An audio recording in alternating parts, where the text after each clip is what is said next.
Maraming salamat Panginoon sa biyaya ng buhay at sa biyaya ng tunay na kaibigan.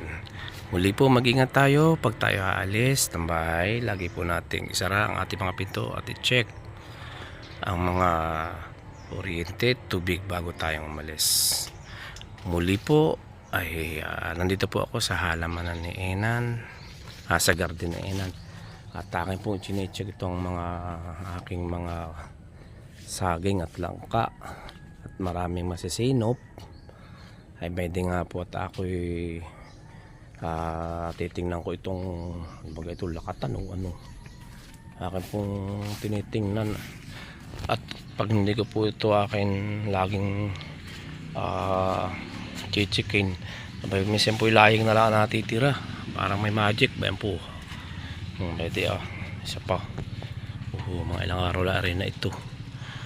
Isang araw kukunin ko at baka mamaya matira na lang hindi ko puno palaying. Ay ngayon po naman ang pupuntahan ko po naman po ay itong anong tawag dito ay avocado. Ay akin namang ichichi kung aray na rin at baka naman makakuha ko na lang dito buto saka balat. May hindi po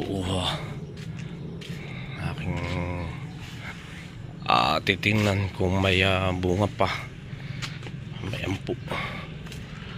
Bayan po ang mga bunga na yan. Hindi bale ang kaagaway at ibon ay ayos lang ay mga magtanim at ang kinukuha lang ay pag walang tao ay yun na. Ay muli po maraming pong salamat sa inyong panonood at God bless po sa ating lahat. Ingat po tayo lagi at panoorin nyo lang po sa sunod na pag-vlog ko. Maraming po salamat. God bless po.